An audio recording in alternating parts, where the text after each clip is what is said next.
그래서 사실 핸즈온은 실습 위주의 수업이 되어야 하고 특히 가르쳐 주시는 선생님께서 이 배우는 학생이 핸즈온이 어떻다 이런 피드백을 많이 해줄 수 있어야 되겠죠. 안녕하세요. 요가 핸즈온 시간입니다.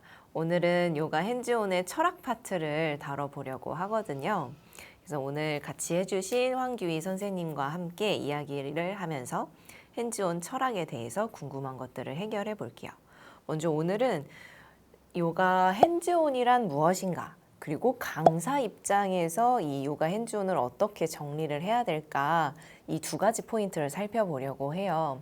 아마 다양하게 요가 핸즈온이란 무엇인지 정의를 하시겠지만 제가 보통 학생들께 많이 물어보면 핸즈온은 뭐 터치, 그리고 사랑, 관심, 혹은 자세를 교정해주는 적극적인 방법 이렇게들 정리를 하시더라고요. 여러분이 내가 생각하는 핸즈온이 무엇인지를 꼭 한번 생각해 보셨으면 좋겠고 저희가 이 요가 핸즈온 시간에서는 제일 많이 다루게 될 부분은 바로 적극적인 자세를 교정해주는 방법으로 배울 거고 철학적인 측면에서는 요가 핸즈온이란 사랑과 관심이다. 만약에 우리 지도자 하시는 선생님들이 회원님들께 관심이 없거나 아니면 다가가기가 좀 두렵거나 이런 경우에는 핸즈온을 하기가 상당히 어렵거든요. 그래서 그런 측면을 살펴보려고 해요. 그래서 이런 요가 핸즈온의 철학적인 측면을 봤을 때 첫 번째로는 핸즈온이 없는 수업이 되도록 노력하는 게 중요해요. 이 부분은 우리 규희 선생님은 어떻게 생각하세요? 핸즈온이 없는 수업이 돼야 한다. 처음에는 아니 핸즈온을 배우러 왔는데 핸즈온이 없는 수업을 하라고요? 그렇죠. 핸즈온이 아주 많은 수업을 하려고 저는 수업을 신청했는데요. 맞아요. 그런 질문이 들지 않을까. 맞아. 나는 핸즈온을 배우고 싶어서 이 핸즈온 영상을 찾아봤는데 이 영상의 최종 목표는 핸즈온을 안 하는 수업이다. 이렇게 되어버렸는데 이 속뜻은 뭐냐면 이 핸즈온에도 사실은 단계가 있어요. 우리가 자세를 잘못하고 계신 경우 혹은 다칠 위험이 있는 분들을 그냥 무조건 다가가서 핸즈온을 하는 게 아니라 첫 번째는 말로 설명을 먼저 해야 돼요. 뭐 손은 어디를 짚으셔라 라든가 아니면 턱을 당겨라 라든가 이런 말로 표현을 해보고 근데 수련자가 여러 가지 이유로 이 지시하는 말이 잘 인지가 안 되거나 제대로 동작이 안 나올 때는 그때는 이제 몸으로 동작을 보여주실 수 있어요. 예를 들면 첫 번째는 턱을 당겨보세요 라고 말을 할 수 있는 거고 근데 이걸 해서 인지가 안 된다. 그럴 때는 저 한번 보실까요? 그래서 턱을 이렇게 당기시는 거예요 라고 보여주면서 전달을 할 수 있는 거죠. 근데도 안 된다라고 가면 세 번째 단계 때 비로소 가서 턱을 잡고 이런 식으로 살짝 당기시면 돼요 라고 말할 수 있는 거거든요. 그래서 핸즈온이 그냥 첫 번째로 팍 들어가는 지도 단계는 아니에요. 그래서 가능하다면 말로 전달하는 게 제일 좋고요. 말로 해서 안 될 때는 몸으로 보여줘야 되고 몸으로 보여줬는데도 좀 어려움이 있다면 그때 가서 핸즈온이 될 수 있게 이 단계를 구분해서 지도하시는 게 좋다. 이 이야기를 하는 거고요. 그래서 가능하다면 핸즈온이 없는 수업이 되도록. 근데 이게 처음부터 되기는 어렵겠죠? 그런 거 있잖아요. 왜? 저는 요가 수련하러 왔을 때 선생님들이 핸즈온 해주는 게 제일 좋아요. 저는 그냥 제 느낌대로 하다 보면 잘 모르니까 선생님이 핸즈온 해줬을 때 훨씬 느낌이 잘 와요. 그래서 저는 핸즈온 있는 수업이 훨씬 좋아요. 라고 생각하시는 회원님들도 많으실 것 같거든요. 그쵸. 아마 또 그런 것 때문에 핸즈온을 배워야지 하시는 분들도 있을 것 같아요. 아마 이 단계별로의 핸즈온의 접근이 있다. 처음에는 말로, 그 다음에는 보여주고, 세 번째는 그때 적극적으로 개입을 한다.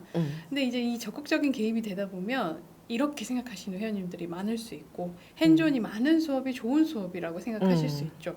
근데 사실은 우리가 요가 수련하는 목적이 있잖아요. 결국에는 자기 가동 범위를 알고 내 몸쓰임을 내 스스로 이제 인지하고 건강하게 쓸 수 있도록 그런 방향으로 이 요가 수련을 하시는 게 사실은 더 좋은 요가 수업이라고 저희는 보기 때문에 핸즈온이 필요 없는 수업이 되도록 하라는 건 결국에는 스스로 자신의 몸을 회원님들이 인지할 수 있도록 하는 수업이 되도록 하라라는 의미도 함께 담고 있는 것 같습니다. 그래서 책에서도 저희가 설명을 하지만 핸즈온을 아예 안 하는 방관과 또 너무 많은 핸즈온을 하는 이 넘치는 상태를 과유불급이라고도 하잖아요. 이 두 가지의 상태를 잘 떠나서 그 가운데의 지점을 적절한 지점을 찾아야 되는데 그걸 저희랑 같이 배워본다고 생각하시면 좋을 것 같아요. 그래서 이제 두 번째로 넘어가 보면 지도자에게 핸즈온에 대한 확고한 철학과 충분한 경험이 있는지를 스스로 물어봐야 돼요.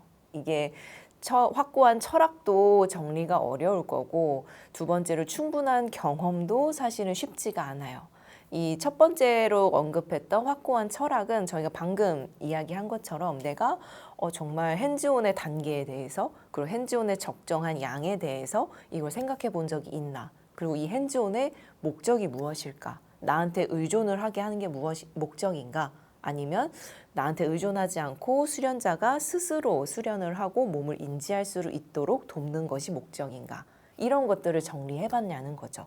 아마 우리나라 요가 업계에서 이런 말을 하는 분들이 많지는 않은 것 같아요. 저도 요가 관련 영상을 찾아보면 핸즈온을 구체적으로 어떻게 해라는 많은데 이거를 어떤 목적을 가지고 어떤 방향성을 가지고 어떤 철학으로 해야 된다 이런 이야기를 하는 영상은 잘 못 봤던 것 같아요. 그래서 여러분도 이 부분을 놓치지 않도록 꼭 고민해보고 정리해보는 시간을 가져보셨으면 좋겠고 이게 또 저희가 생각해 보면 요가라는 게 몸 수련에만 치중을 한다면 이제 몸을 잘 써야 되고 몸을 완벽하게 요가 동작을 구사해야 되고 이제 이런 목적을 가진다면은 이 핸즈온은 적극적으로 늘 필요한 수단이 될 수 있겠지만 사실 우리가 요가가 좋은 이유 요가가 했을 때 평온해지고 행복해지는 이유들이 보면 내면에 집중하기 때문인 경우도 굉장히 많거든요. 그렇다면 핸즈온으로 의존해서 몸 수련을 한다라고 가기보다는 또 내면에 집중하는 그런 요가 수련을 위해서 핸즈 오프가 가능한 수업이 되도록 하는 게 훨씬 깊이 있는 수업이 될 거라고 생각합니다. 그 핸즈 오프의 이야기가 나와서 사실은 내면으로 깊게 들어가려면 외부의 그런 자극이 적은 상태가 좋아요. 이 외부의 자극이라고 하는 건 어떤 것들이 될 수 있냐면 뭐 음악 아니면 아로마 같은 향 아니면 이제 지도자의 멘트 혹은 터치 이런 모든 것들이 최소화됐을 때 수련자는 내면으로 깊게 들어갈 수 있거든요. 근데 정말 지도자의 멘트조차도 저는 학생들한테 가능하면 꼭 필요한 말만 하셔라. 왜냐하면 불필요한 멘트나 장황한 멘트가 오히려 수련자의 입장에서는 집중을 방해할 수 있어요. 하물며 지도자의 멘트도 정제해서 해야 되는데 음악을 사용한다던가 아니면 아로마 향을 사용한다던가 이런 것들이 수련자의 집중을 방해할 수 있는 요소가 돼요. 물론 요가를 좀 처음 하시고 이런 분위기나 이런 것들이 익숙하지 않으신 경우 혹은 음악이나 아로마를 뭔가 이완의 목적을 가지고 사용하시는 경우에는 선택적으로 쓰실 수는 있지만 만약에 내가 내면으로 좀 깊게 들어가는 아사나 수련을 더 중요한 목적으로 둔다면 그런 요소들은 최소화하시는 게 더 좋은 방법이 될 수 있어요. 목적에 따라서 좋은 방법인 거죠. 그래서 이제 넘어가 보면 두 번째로 말씀드렸던 게 이제 충분한 경험이죠. 핸즈온에 충분한 경험이 있는가? 이게 참 어려운 분야인데 내가 회원님들을 상대로 해서 이런 테스트를 할 수가 없거든요.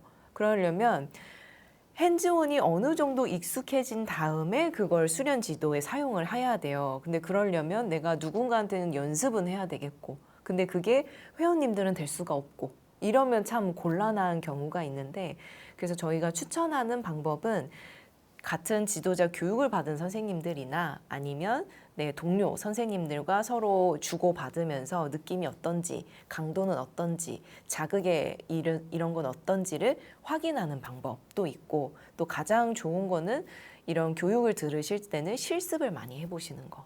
그래서 사실 핸즈온은 실습 위주의 수업이 되어야 하고 특히 가르쳐 주시는 선생님께서 이 배우는 학생이 핸즈온이 어떻다 이런 피드백을 많이 해줄 수 있어야 되겠죠. 그걸로 경험을 좀 쌓고 그러고 나서 이제 실전에서 사용하시고 또 실전에서 사용하는 경험이 누적될수록 핸즈온이 충분하게 경험을 할 수가 있게 되겠죠. 네, 이렇게 이번 영상에서는 요가 핸즈온이 무엇인가, 그리고 요가 핸즈온의 철학과 경험이 충분히 있는가, 이렇게 두 가지 질문을 살펴봤고요. 다음 영상 이어서 요가 철학에 대해서 계속 보도록 할게요.